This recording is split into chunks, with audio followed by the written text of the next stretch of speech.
Olá, queridos amigos, sejam bem-vindos ao Conhecendo Espiritismo, agora Centro Espírita Online, Casa de Jesus. Sou Evelyn Freire e estamos mais uma vez juntos para estudarmos a Revista Espírita, ano 1858. Para você que já está nos acompanhando neste estudo, muito obrigada pela confiança. E para você que está chegando hoje aqui conosco, aproveite e inscreva-se no nosso canal. Inscrevendo-se no nosso canal, você terá a oportunidade de receber a atualização de todas as nossas aulas, de todos os nossos cursos. E aproveite também para conhecer as outras redes sociais do Conhecendo o Espiritismo, no Instagram, no Facebook e no Telegram. Meus amores, meus queridos amigos, hoje nós vamos iniciar o mês de março de 1858. Vamos estudar 3 pontos. Vamos estudar a pluralidade dos mundos, vamos estudar Júpiter e alguns outros mundos e ainda vamos ver considerações que Kardec nos traz sobre Confissões de Luís XI. Com certeza você vai apreciar muito os estudos do dia de hoje. Então, vamos começar. Nesse primeiro aspecto, onde ele fala sobre a pluralidade dos mundos, Kardec aqui vai fazer algumas considerações que, no seu entender, justificam e nos mostram que realmente todo o mundo, todo o universo, na verdade, é habitado e que não há razões lógicas plausíveis para que a Terra fosse o único astro habitado em todo o universo. E aí ele começa fazendo essas reflexões, dizendo exatamente o seguinte: quem ainda não se perguntou, ao considerar a Lua e os outros astros, se esses globos são habitados? Então ele diz, com certeza todos nós já nos questionamos sobre isso. E aí ele vem trazendo a seguinte observação, a seguinte consideração, que a própria ciência do homem tem nos dado sinais ou informações de que a Lua e alguns outros globos não poderiam ser habitados. Então ele diz a ciência que a Lua, ao que parece, não tem atmosfera e possivelmente não tem água, que em Mercúrio, considerando a proximidade com o Sol, a temperatura média deve ser a do chumbo em fusão, de modo que haveria o chumbo a correr pelo globo, assim como a água corre no nosso. Que em Saturno, por exemplo, dar-se-ia o oposto, porque por ser muito distante do Sol, a luz lá deveria ser muito fraca. E aí ele vem então nos mostrando que a ciência vem nos trazer reflexões no sentido da impossibilidade de vida nesses planetas. E Kardec, com a sua lucidez, vem nos dizer o seguinte: certo, chegamos à conclusão de que nós não teríamos condições de habitar esses globos. Mas o que nos garante que, assim como Deus, em relação ao nosso planeta, apropriou, por exemplo, os peixes com habilidades específicas para viverem na água, não é possível que outros seres vivos sejam adaptados às condições que esses outros orbes apresentam? Por que que teriam que ser necessariamente seres iguais a nós? Com certeza, assim como os peixes foram adaptados para viverem na água, e eles não podem viver fora da água e nem nós dentro, mas nós não coabitamos no mesmo planeta, naturalmente, a constituição orgânica, física desses seres que habitam ou habitariam os outros planetas teriam a constituição orgânica, física compatível com aquele globo. Então, ele nos traz a ideia da Lua, por exemplo. Ele diz, lá, muito provavelmente, os seres vivos teriam uma constituição própria para viverem num ar com uma atmosfera bem diferente da nossa, uma atmosfera bem suave. E, naturalmente, Assim como nós não temos condições de lá viver, eles também, se aqui viessem para a Terra, não teriam condições de habitar o nosso planeta, exatamente porque a constituição física deles é diferente. Mas nem por isso eles poderiam afirmar que no planeta Terra não há vida, porque ninguém poderia viver com uma atmosfera tão densa como a do nosso planeta. Então ele vem trazendo essas reflexões e nos mostrando que Deus é perfeito e ele sabe, com certeza, adaptar, fazer as devidas adaptações para que a vida exista em todos os orbes. Então, ele vem exatamente nos dizendo isso. Por exemplo, ele diz: se a atmosfera da Lua não foi percebida, será racional inferir que ela não exista? Não poderá ser constituída de elementos desconhecidos ou bastante rarefeitos para não produzirem refração sensível? Não seria negar o poder divino julgar impossível uma organização diferente da que conhecemos? Ele diz, com certeza, Deus, na sua infinita perfeição, dá a todos os seres órgãos apropriados ao meio em que devem habitar. Então ele diz: por que então não admitir que certos seres possam ser constituídos de maneira a viverem em outros globos e num meio completamente diverso do nosso? Então ele faz essa comparação da Lua, de que os seres que eventualmente habitassem lá não poderiam vir aqui e vice-versa. Então ele diz: repugna a razão crer que esses inumeráveis globos que circulam no espaço sejam simples massas inertes e improdutíveis. E, de fato, realmente ainda é muita prepotência, orgulho e egoísmo mesmo nosso acharmos que a Terra é o único planeta, que Deus teria criado todo o universo para fazer que dele fosse habitado apenas o planeta Terra. Então ele diz: ele faz uma comparação bem interessante. Ele coloca assim: é a mesma coisa que nós imaginarmos que os seres que habitam uma pequena ilha do nosso globo, por não conhecerem o restante do planeta, achassem que o planeta inteiro existiria com apenas, única e exclusivamente para nada, para que apenas aquela pequena ilha fosse habitada.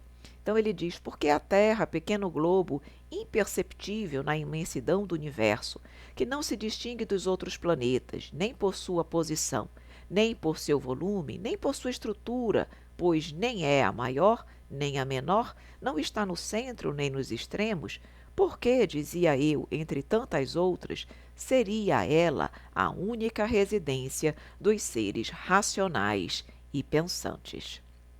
Então ele diz: qual seria então a utilidade desses milhões de globos invisíveis a olho nu e que não servem nem mesmo para nos iluminar?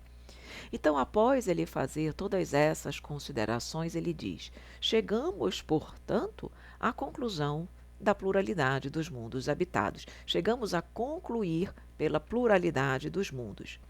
E aí, claro, ele diz o seguinte, que pelo que ele pôde observar, inclusive pela escala espírita, que nós já trouxemos aqui em aulas anteriores, ele diz, pela própria escala espírita, nós podemos inferir que os mundos apresentam diversidade de evolução no que se refere ao aspecto intelectual, moral e mesmo físico. O globo, ele é adaptado à condição dos espíritos que lá habitam. Então ele diz o seguinte: todos os globos, já concluindo as considerações dele nesse ponto, todos os globos são habitados por seres corpóreos, mas o espaço é povoado por seres inteligentes, invisíveis para nós, mostrando que não há nada no universo sem vida. Não apenas os globos são habitados por seres corpóreos, mas que o espaço também é habitado pelos seres invisíveis, pelos espíritos que encontram-se fora da matéria. Então ele diz: tudo é povoado no universo. A vida e a inteligência estão por toda parte, em globos sólidos, no ar, nas entranhas da terra e até nas profundezas etéreas. Haverá em tal doutrina algo que repugne a razão? E assim ele realmente finaliza essa primeira consideração que ele nos traz sobre a pluralidade dos mundos.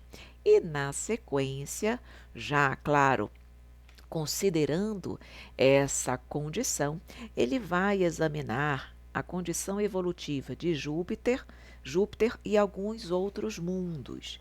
E aqui, nesse momento, ele vai exatamente falar que ele vai primeiro fazendo uma consideração no que se refere à condição evolutiva dos mundos, exatamente considerando a escala espírita que ele havia dito.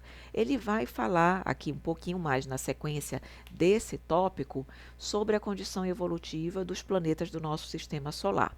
Mas ele já vai primeiramente fazendo assim uma comparação, já vai trazendo alguns esclarecimentos de como seriam os planetas se eles fossem formados por espíritos só impuros da nona classe, que seria ali realmente onde o mal predomina, onde as paixões são exacerbadas, onde ainda não há moralidade desenvolvida. Depois ele faz uma análise de como seria o mundo, um globo, onde habitassem espíritos de todas as classes da terceira ordem, de espíritos imperfeitos, que ali já haveria, o mal ainda predominaria, mas nós já veríamos alguma diferença. O mal já não seria tão forte, não preponderaria tanto, ou pelo menos da mesma forma, se fosse um mundo só de espíritos impuros, porque ali já haveria uma sutileza, já se buscaria em algum momento algo um pouco melhor, considerando outros espíritos ainda imperfeitos, mas um pouco mais intelectualizados. Depois ele faz uma análise de como seria um mundo onde houvesse a predominância de bons espíritos da segunda ordem. Depois ele faz uma avaliação de como seria um globo onde houvesse apenas espíritos elevados, espíritos superiores, espíritos preponderantemente da segunda ordem e da segunda classe, que são espíritos superiores. Então ele vai fazendo essa analogia para dizer o seguinte: considerando a diversidade evolutiva dos espíritos, nós já temos condições de avaliar que a Terra não pode ser um único planeta habitado, porque aqui nós conseguimos ver espíritos preponderantemente imperfeitos. E onde estão os outros? Onde estão os espíritos puros? Onde estão os espíritos superiores que existem no universo? Devem estar, têm que estar em outros globos, em outros mundos igualmente habitados.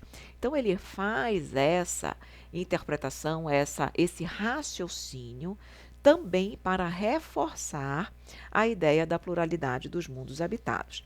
E aí ele vai então finalmente nos falar sobre a evolução desses globos, dos globos que habitam o nosso sistema solar, segundo a informação dos espíritos. E ele começa exatamente falando de Marte, que, segundo as informações trazidas pelos espíritos, Marte seria menos adiantado que o planeta Terra.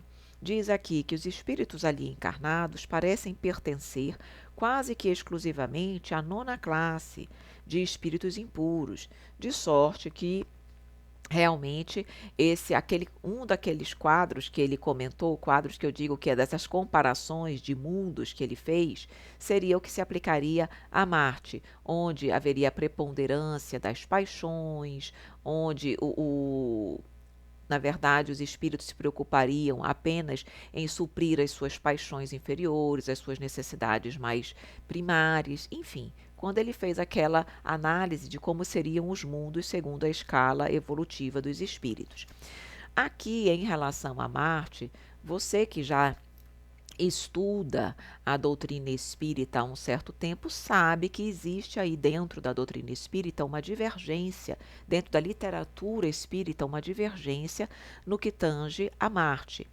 Há literaturas, em especial o Livro dos Espíritos e a Revista Espírita, que nos dizem que Marte seria mais imperfeito, seria um mundo mais imperfeito e menos evoluído que o planeta Terra. E existem literaturas, como por exemplo de Humberto de Campos, de Maria João de Deus, que nos trazem informações, até mesmo de Emmanuel, de que Marte já seria um planeta mais evoluído que a Terra. E aí você pergunta, qual deve ser a orientação que mais correta, que se deve ser acreditada, que nós devemos acreditar? A nossa orientação é que, nesse momento, não nos preocupemos muito com isso. Isso não vai ser relevante para a nossa vida, para o nosso progresso.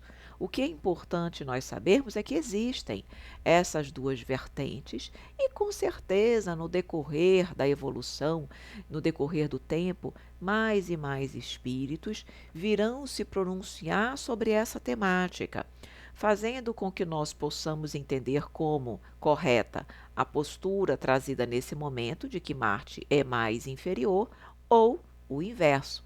O importante é nós sabermos que existe esse conflito no que tange à evolução de Marte, mas seguirmos com a nossa vida sem que isso seja uma preocupação exagerada, ok?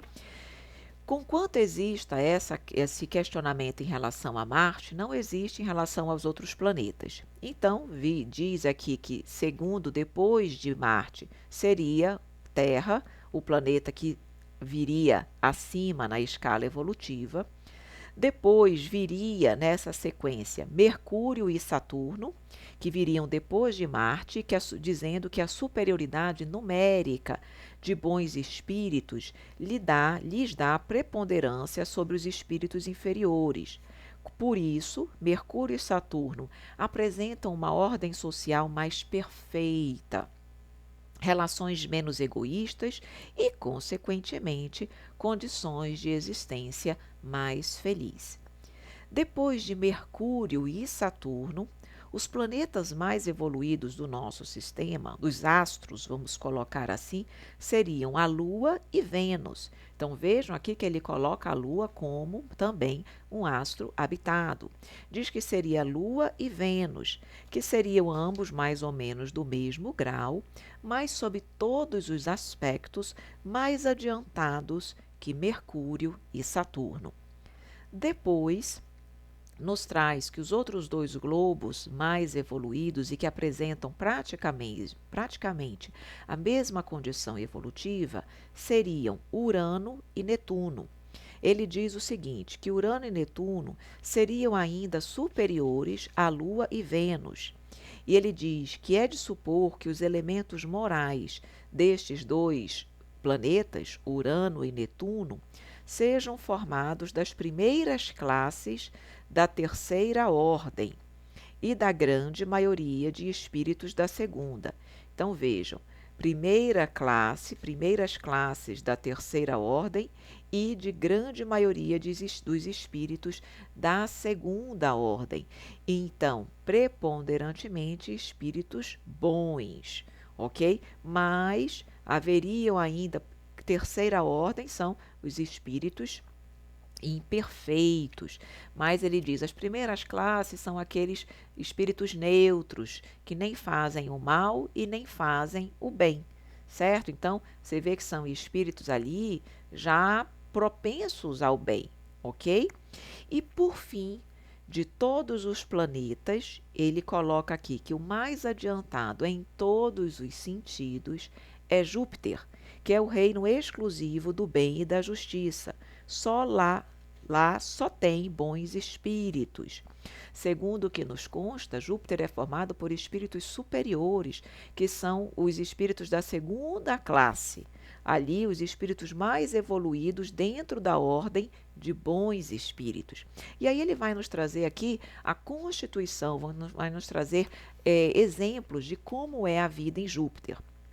Então ele diz o seguinte, que a conformação do corpo é mais ou menos a mesma que aqui, mas é menos material, menos denso e de um peso específico muito pequeno, que os habitantes de Júpiter se transportam a um lugar ao outro, deslizando pela superfície do solo, como se eles estivessem ali plainando, tá? Volitando suavemente.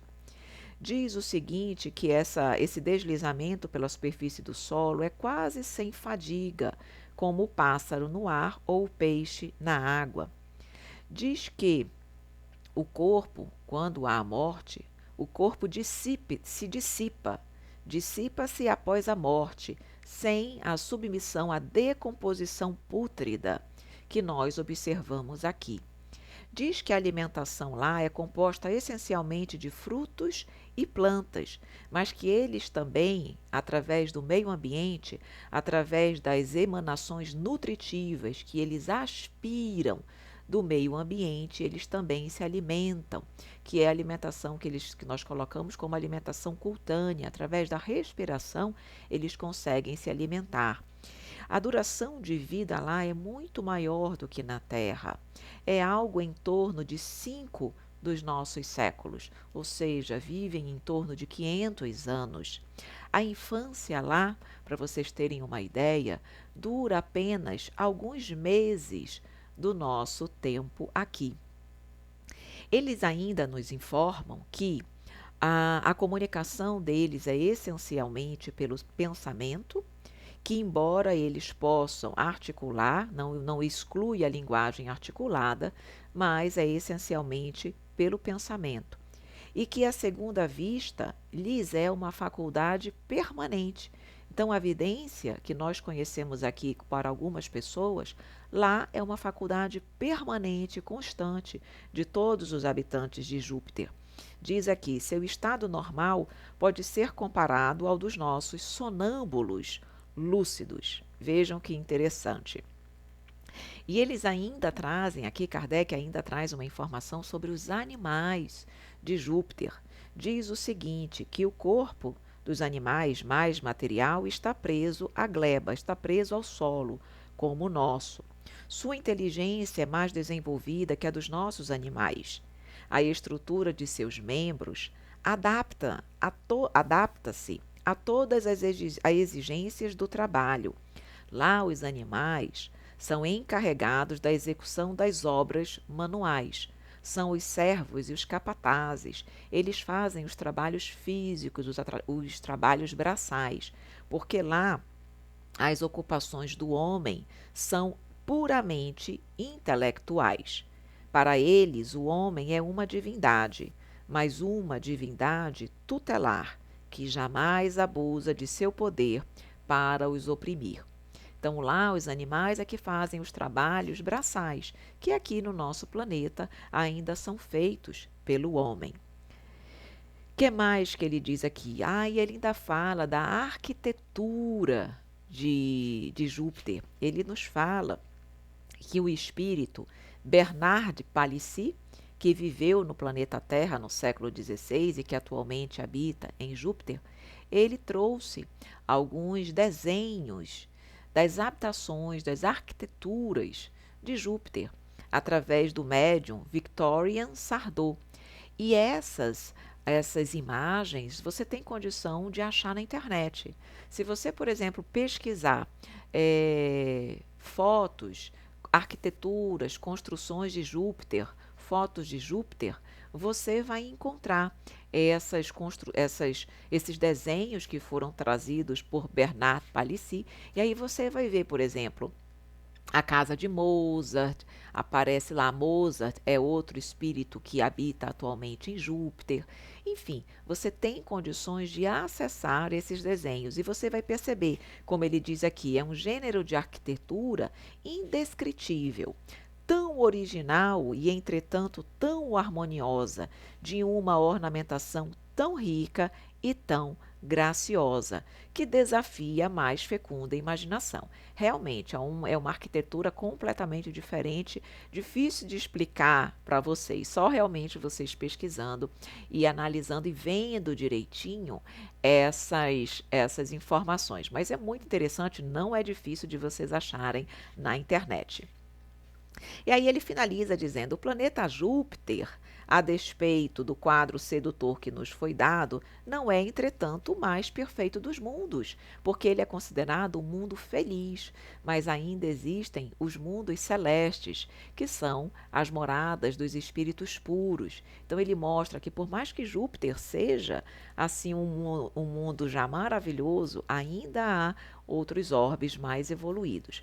E deixa eu falar uma coisa para vocês aqui. Se vocês quiserem já acharem as fotos de Júpiter no próprio canal do Conhecendo Espiritismo, vocês acham no curso do ESD.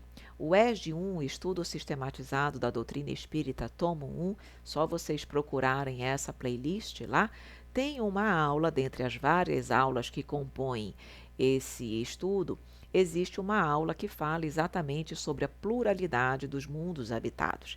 E lá nós trazemos as fotos para vocês, algumas fotos de Júpiter, quando nós estamos falando dos mundos felizes, tá? Então, se vocês quiserem achar isso mais facilmente, podem buscar dentro do Conhecendo o Espiritismo, que tem essa aula com essas fotos para vocês, perfeito? E aí ele finaliza realmente esse ponto. E ele entra no último aspecto da nossa aula de hoje, quando ele vai falar das confissões de Luís XI.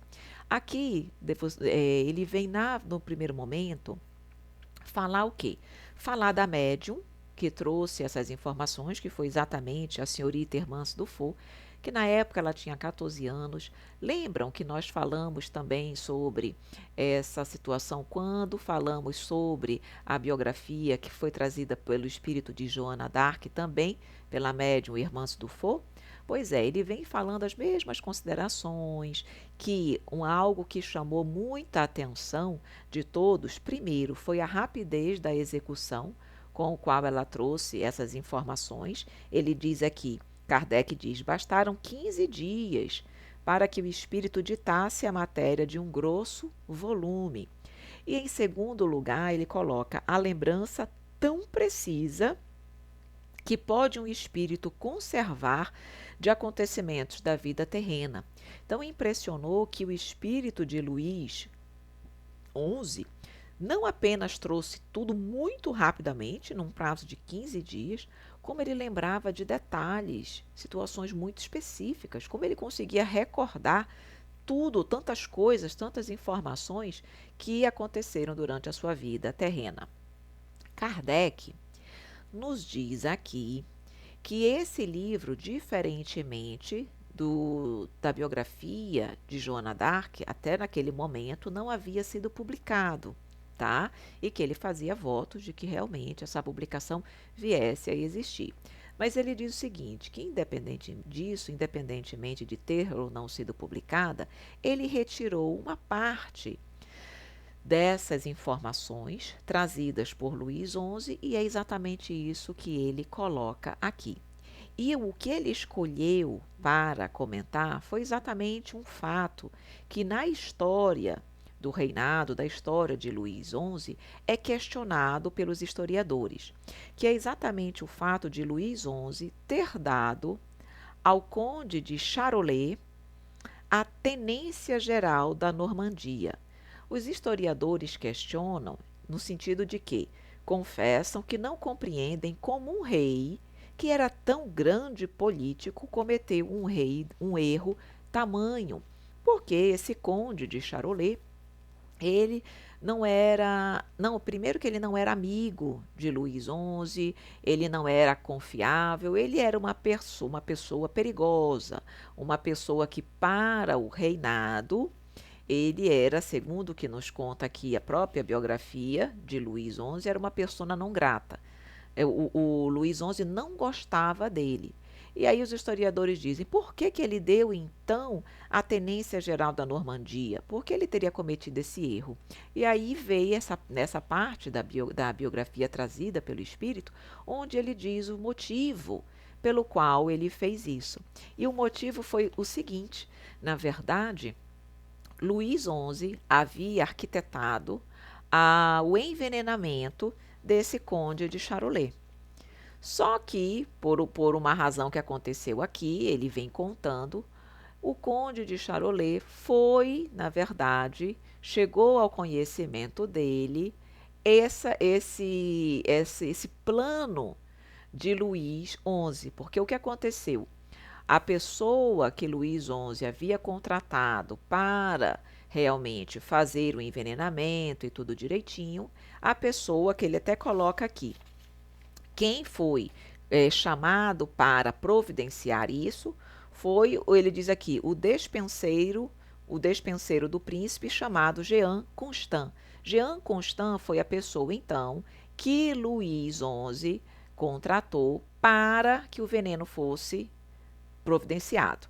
Esse Jean Constant contratou Jean Divy.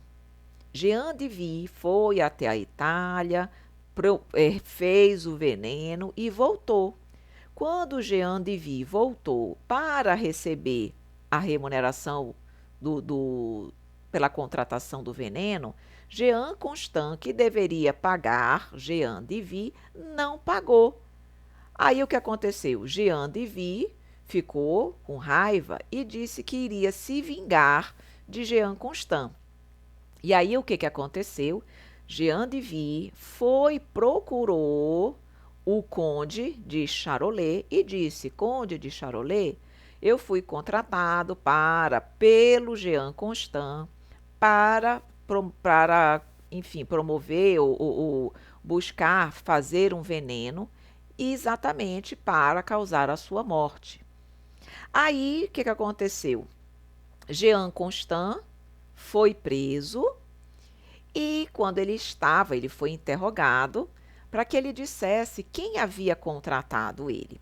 Ele confessou tudo, mas ele não confessou naquele primeiro momento que ele tinha sido, na verdade, contratado pelo Luís XI. Quando ele estava a ponto de ser, ou ele diz aqui, quando ele estava a ponto de ser torturado e já se achava no alto da torre para o suplício, ele seria ali degolado, ele confessou que, na verdade, tudo havia sido feito, tinha sido um plano de Luís XI. E aí, naquele momento, tanto Jean Constant quanto Jean Divy foram punidos, diz aqui, que ambos morreram, certo? Mas que o conde de Charolais, diz aqui, quando Charolais voltou, foi a Tours, teve uma entrevista particular com Luís XI. E nessa entrevista ele diz: deixou-me extravasar todo o seu furor e encheu-me de censuras. Acalmei-o, dando-lhe a tenência geral da Normandia e a pensão de 36.000 libras. A tenência geral não passou de um título decorativo. Quanto à pensão, recebeu apenas a primeira parte, mostrando então que ele agiu assim porque ele queria adoçar a boca do conde, considerando que o próprio Luís XI havia planejado a sua morte. Então, foi por isso que ele deu a tenência geral. Então, os historiadores não entendem, questionam por que ele, tão inteligente, um político tão astuto, teria cometido um erro. Na verdade, aí ele traz exatamente a justificativa para esse acontecimento. Muito interessante, certo? E assim, meus queridos amigos, nós finalizamos mais uma aula do nosso livro, da nossa revista espírita. Na próxima aula, nós vamos ver a fatalidade e os pressentimentos, utilidade de certas evocações particulares, palestras familiares de além-túmulo e palestras familiares de além-túmulo. São esses os itens que nós vamos estudar na próxima aula. Perfeito? Meus amores, meus queridos amigos, finalizamos então mais um estudo. Se você gostou, por favor, curta a nossa aula. Se eventualmente você ficou com alguma dúvida diante daquilo que nós abordamos aqui, pode colocar a sua dúvida nos comentários, que nós vamos responder para você com muito carinho. E se você acha que essa aula, que esses comentários serão úteis para alguém, compartilhe o nosso vídeo. Queridos amigos, um grande beijo, um grande abraço e até a nossa próxima aula, se Deus quiser.